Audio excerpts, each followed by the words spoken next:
जो खबर हम आपको बताने जा रहे हैं वो खबर वैसे लोगों के लिए बेहद जरूरी है जो कि किराए के मकान पर रहते हैं और रेंट देना उनकी मजबूरी होती है। महानगरों में किराएदारी एक उद्योग बन गया है। बड़ी संख्या में ऐसे परिवार हैं जिनकी कमाई का जरिया केवल किराया है। दिल्ली में तो ऐसे कई इलाके हैं जहां मकान मालिक केवल किराए से लाखों रुपए महीना कमा रहे हैं। आप कितना भी किराया दें, लेकिन मकान मालिक की नजर में आपकी स्थिति एक दीनहीन और लाचार व्यक्ति की तरह होती है। मुंह मांगा किराया देने के बाद भी किराएदारों को मकान मालिक का कई तरह का अत्याचार भी कभी कभी सहन करना पड़ता है। हर साल किराया बढ़ जाता है और जब सुविधा की बात आती है तो मकान मालिक ध्यान अक्सर नहीं देते हैं। कई बार उल्टा होता है, किराएदार हावी हो जाता है और मकान मालिक को किराएदार के सामने डर डर के रहना पड़ता है। ऐसे में भी कई मामले हैं जहां किराएदारों के मकान मालिक की प्रॉपर्टी पर कब्जा करने की खबर आई है। ऐसी घटनाएं देखकर कुछ मकान मालिक अपनी प्रॉपर्टी किराए पर देने में हिचकिचाते हैं। वकील और पुलिस कर्मियों को कोई भी मकान मालिक आसानी से अपना मकान किराए पर नहीं देना चाहता। इन सब परेशानियों को देखते हुए सरकार ने मॉडल किराएदारी अधिनियम के मसौदे को मंजूरी दी और तब से नए कानून में राज्य सरकारों को नए नियम लागू करने की अनुमति भी दी गई थी। नए कानून के मुताबिक किराएदारों को सिक्योरिटी मनी 2 महीने के किराए से ज्यादा नहीं हो सकता है।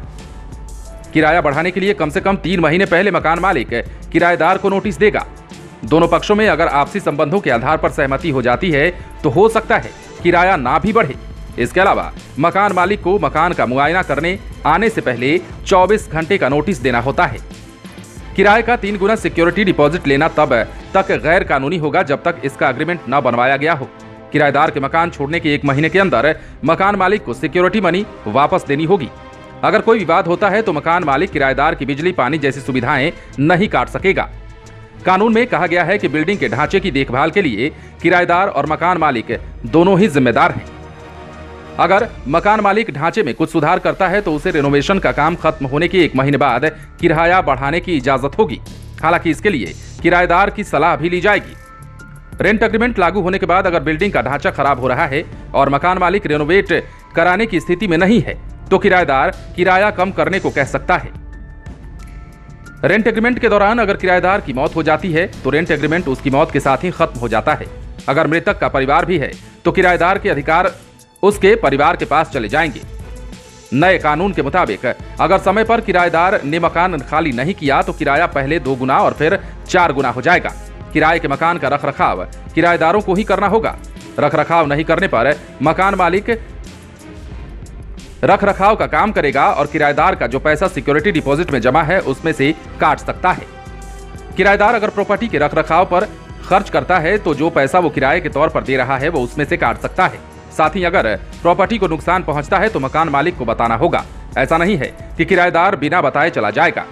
नए कानून के मुताबिक केंद्र, राज्य और केंद्र शासित प्रदेशों की सरकारों से कहा गया है कि वो किराया विवाद निपटाने वाली अदालतों, प्राधिकरण या फिर अधिकरण का गठन करें। ये संस्थाएं सिर्फ मकान मालिक और किराएदारों के विवादों का निपटारा करेंगी। अब किराए से संबंधित विवाद को निपटाने के लिए सिविल अदालतों में वाद दायर नहीं हो सकता है। तो कुल मिलाकर एक अहम जानकारी। हालांकि सरकार ने यह नियम पहले ही बना दिया है, लेकिन हम आपको बताना चाहते हैं कि अगर आप किराए पर रहते हैं तो आपको इन सभी बातों को ध्यान में रखना होगा। और दोनों पक्ष ये बातें हैं, मकान मालिक के पक्ष से भी हमने बातें कही हैं जो नियम के अनुसार है और किराए पर जो व्यक्ति रह रहा है उसको लेकर भी जो नियम कानून बनाए गए हैं वो भी बातें हमने आपसे साझा की। वैसे बिहार में भी तमाम ऐसे छात्र हैं और लोग हैं जो किराए के मकान में रहते हैं और कभी कभी उन्हें भी कई तरह की परेशानियों से जूझना पड़ता है। तो ऐसे में अगर आप ये बात जानते रहे होंगे तो आपको दिक्कत नहीं होगी और आप फटाफट कानूनी प्रक्रिया के तहत अपना काम कर सकते हैं और करवा भी सकते हैं।